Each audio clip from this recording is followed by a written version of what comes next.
안녕하십니까. 오늘은 2024년 11월 12일 금요일입니다.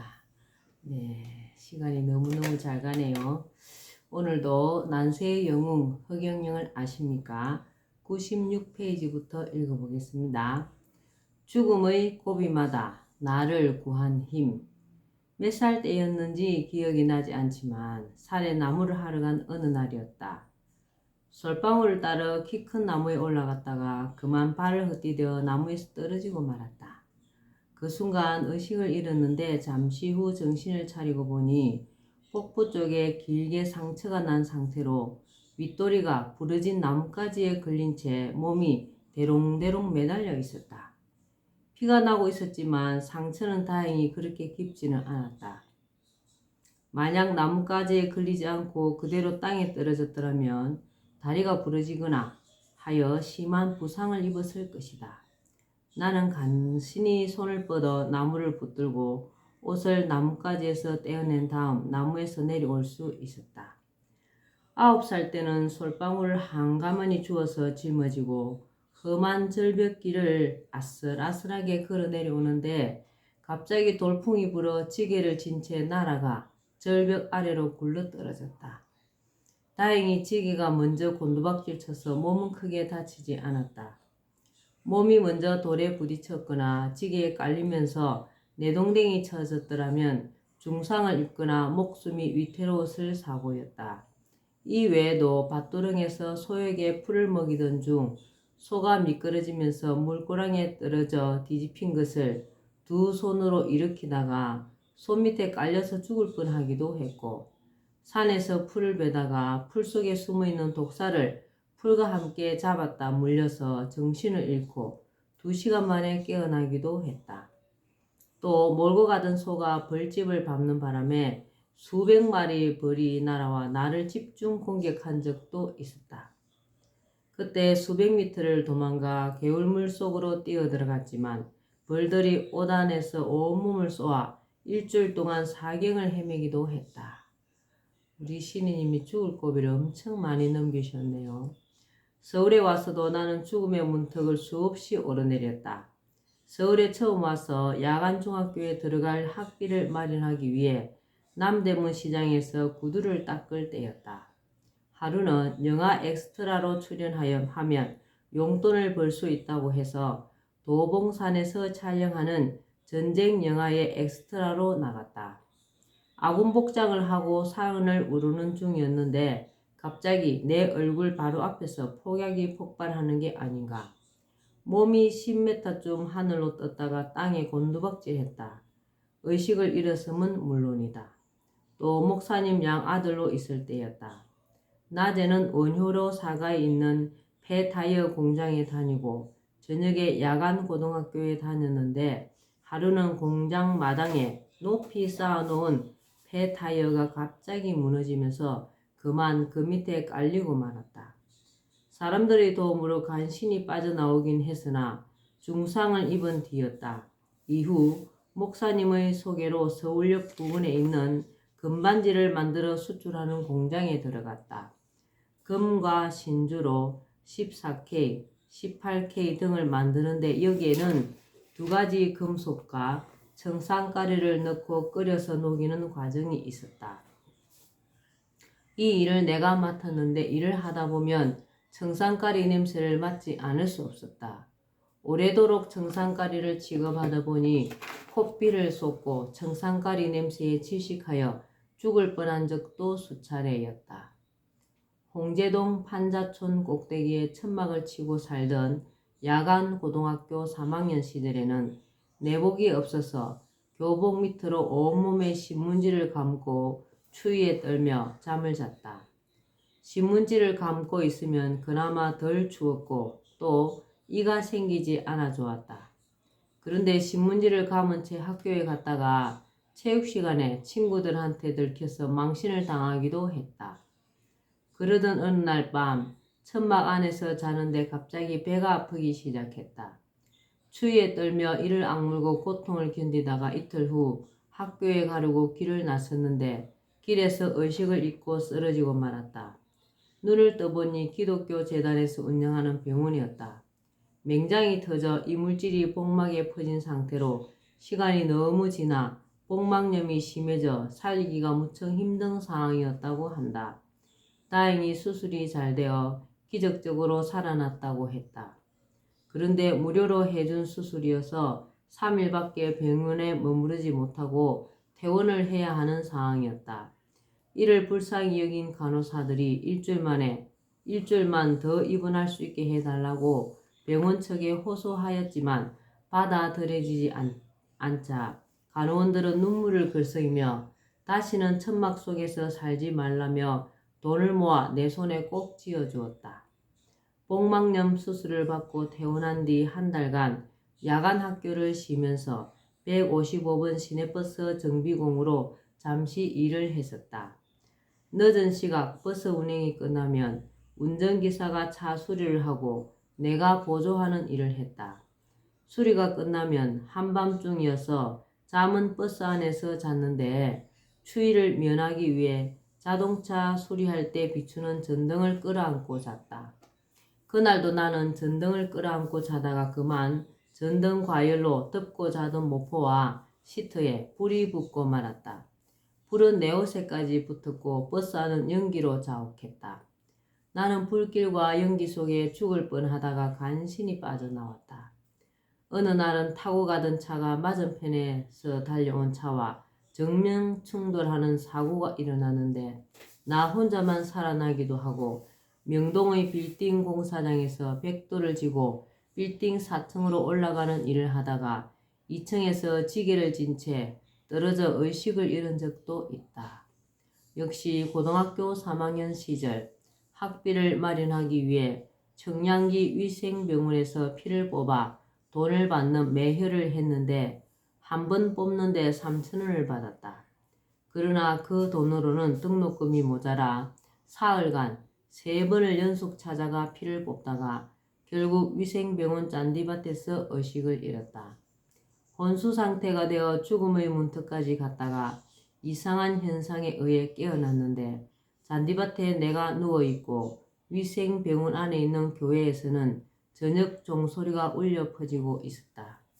추운 겨울 어느 날 밤에는 홍제동 꼭대기에 쳐놓은 천막 안에서 자는 중에 눈보라에 천막이 날아갔다.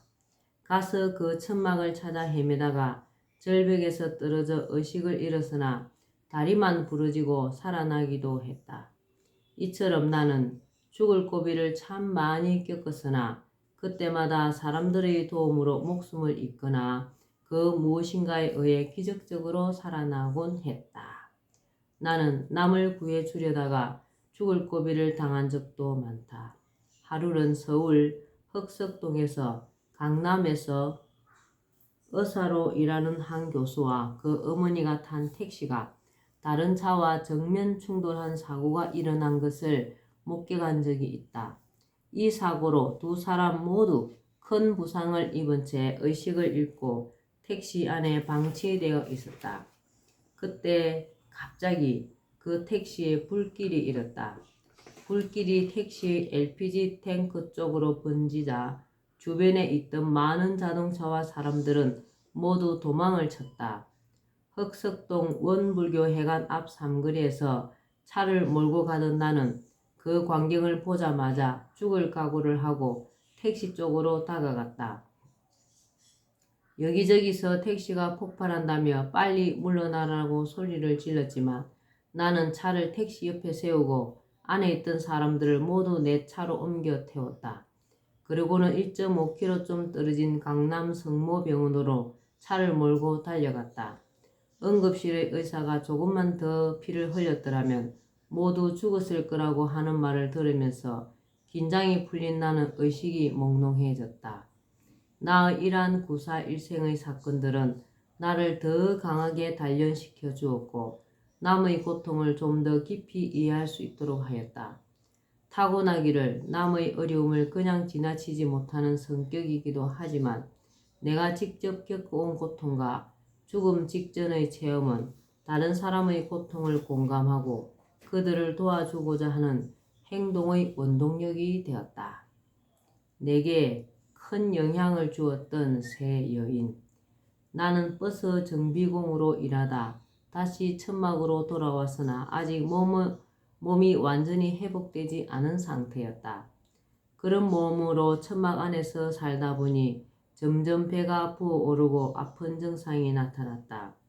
할 수 없이 밤이면 교회 강당에 들어가 쉬기도 하다가 어느 날 북한 산성 부근의 노고산에 있는 흥국사를 찾아갔다. 거기서 몸을 추스르며 절에 땔감을 해주고 밤에는 학교에 갔다. 내가 머문 곳은 대문 옆에 있는 한 평 정도의 작은 문간방이었다. 낮에 나무를 하고 밤에 학교에 다니는데 학교가 끝나고 절이 있는 곳까지 가려면 시간이 늦어 절에서 저녁을 먹을 수가 없었다. 그래서 저녁밥을 굶는 날이 많았다. 그런데 내 방과 마주보는 건너편 별채의 넓은 방에 한 부잣집 딸이 요양을 하고 있었다. 대학 3학년이었던 그 누나는 폐계획 3기였다. 학교가 끝나면 구파발역 버스 종점에서부터 불빛 하나 없는 길을 4km 정도 걸어 흥국사 계곡으로 올라가야 했는데 내가 멀리서 절이 있는 쪽을 바라보면 그 누나 방에 켜놓은 불빛이 보였다. 불빛은 마치 캄캄한 밤에 항해하는 배에게 길을 알리는 등대불 같았다. 그 불빛을 보며 용기를 내어 절에 도착했는데 언제부터인가 누나가 내가 먹을 저녁밥을 누나 방 이불 속에 묻어두었다가 갖다 주었다. 낮에 땔감을 하러 빨갛게 낙엽진 숲속에서 나무를 하고 있으면 누나가 옆에 와서 시를 읽어주기도 했다. 나는 누나가 읽어주는 시를 듣다가 자연스레 100여 편의 시를 암송하기도 했다. 아름다운 선녀와도 같던 그 누나는 결국 그해 겨울 눈이 발목까지 오던 날 조용히 숨을 거두었다. 나는 누나의 병을 알고 있었다. 어릴 적 내게 젖을 주던 아주머니들은 나를 보기만 해도 병이 나았다고 한다. 그러나 누나의 병만큼은 나도 어쩔 수가 없었다. 누나의 명이 그것밖에 되지 않은 탓도 있었지만 나 스스로 이별의 아픔을 비롯하여 인간이 겪는 수많은 고통을 몸소 체험하며 자신을 단련할 뿐만 아니라 인간의 온갖 감정과 고통을 이해하고 공감함으로써 장차 소명을 펼치기 위해서 나 자신을 준비하는 시기에 있었기 때문이었다. 누나의 죽음을 맞닥뜨리면서 나는 말할 수 없는 상실감과 병을 고쳐주지 못한 데 대한 깊은 무력감을 느꼈다. 무력감과 자책감 속에서 그동안 그 누나에게 받았던 어머니의 품과 같이 따뜻한 사랑을 나는 잊을 수가 없었고 그것은 시간이 갈수록 진한 그리움이 되어 가슴 속에 자리했다. 누나가 생을 달리한 이후 학교가 끝나고 절로 돌아올 때면 등대불 없는 칠흑같이 캄캄한 산골짜기를 걸으며 나는 소리 없이 눈물을 흘리곤 했다. 저녁밥을 굶은 채 절가의 문간방에서 자정이 넘도록 공부를 할 때마다 금방이라도 누나가 밥상을 들고 들어올 것 같아 나도 모르게 문 쪽을 바라보기도 했다. 어머니는 나를 낳은 지 3년 6개월 만에 돌아가셨다. 어머니의 상여가 나갈 때 동네 아주머니들이 너네 엄마 꽃가마 타고 서울 간다 라고 하자 서럽던 나는 그 말을 그대로 믿고 춤을 추면서 아이들에게 자랑을 했다고 하며 그 모습을 보고 온 동네 사람들이 울었다고 한다. 개천변에서 어머니가 덮고 자던 이불과 옷가지들을 불태우느라 누런 연기가 하늘 높이 올라가던 그때 나는 불구경을 하며 영문도 모른 채 즐거워했다. 4살의 어린 나이. 그때는 어머니의 죽음을 채 알지도 못하고 어머니를 떠나보낸다. 그러나 낙엽진 산사의 계곡을 거닐면서 외로운 한 소년에게 아름다운 시를 가르쳐준 그 누나의 죽음 앞에서 비로소 나는 많은 것을 느끼게 되었다. 남은 자들이 다시는 그 모습을 이 생에서는 볼 수 없는 죽음, 그것이 가져다 주는 인간들의 깊은 슬픔과 상처, 이별의 아픔과 그리움, 어린 송아지를 두고 눈물을 흘리며 도살장으로 팔려간 어미소와 낙엽처럼 죽어간 누나를 살릴 수 없었던 그때의 기억은 어머니에 대한 그리움과 함께 참으로 행언할 수 없는 가슴의 상처로 남았다. 누나가 세상을 떠난 얼마 뒤 나는 그저를 떠나 다시 홍계동의 천막으로 돌아왔다. 누나가 없는 그저를 떠나면서 어머니가 나를 낳았다는 중량교 밑에서 하룻밤을 지내며 낯떨어진 책가방을 끌어안고 많은 눈물을 흘렸다. 새삼스럽게 어머니가 더욱 그리웠다. 초등학교 3학년 때 부임해온 김명숙이라는 여선생은 내가 부모가 없다는 이유로 수업이 끝날 때마다 선생님 옆에 나를 세우고 내 손을 잡고는 학생들로부터 격려를 받곤 하셨다. 그리고 나를 교무실로 데리고 가서 선생님 옆자리에 앉혀놓고 일을 시키며 많은 이야기를 해주셨다. 그런데 내가 11살 때 그 여선생님이 갑자기 멀리 다른 학교로 전근을 가게 되었다. 다른 선생님들의 배웅을 받으며 많은 마을 동구 밖으로 떠나가는 선생님의 뒷모습을 골목 기퉁이에 숨어서 바라보며 나는 소리 없이 눈물을 흘렸다. 떠나기 이틀 전 선생님은 나를 데리고 마을의 강변 언덕에 앉아서 저 강물이 언젠가 바다에서 서로 만나듯 다시 꼭 만나게 될 거라며 공부를 포기해서는 안 된다며 내 손을 꼭 잡고 눈물을 흘리셨다. 부모 없이 남의 집에 얹혀서 머슴처럼 살며 초라한 옷차림으로 학교에 나오는 한 소년에게 사랑과 용기를 주셨던 그 선생님. 누나의 죽음 이후 그 선생님은 어디서 어떻게 살고 계실까 하는 궁금증과 아련한 그리움이 밀려왔다. 4살 때 떠난 어머니와 11살 때 떠난 김명숙 선생님, 18살 때 떠난 누나 이후 나는 그 여인을 생각할 때마다 그들이 언제나 나를 지켜보고 있는 것 같고 그들의 사랑과 기대에 보답해야 한다는 생각에 내가 받은 것 이상으로 어려운 사람을 돌아보며 사랑을 주고 세상에 좋은 일을 해야 한다고 마음먹곤 했다.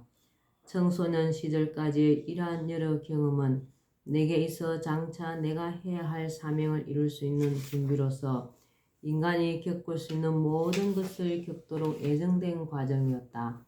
이 기간 동안은 나 자신도 나의 정체성을 잘 알 수 없도록 설정되어 있었지만 동시에 여러 경험을 통해 서서히 그 정체성을 깨달아 갈 수 있도록 설정된 시기이기도 했다. 네. 우리 신혜님이 너무너무 고생을 많이 하셨습니다. 오늘은 난세의 영웅 허경영을 아십니까? 여기까지만 읽겠습니다. 오늘 날씨가 참 좋네요. 오늘도 허경영을 많이 부르고 많이 알리는 행복한 날 되시기 바랍니다. 감사합니다. 허경영, 허경영, 허경영.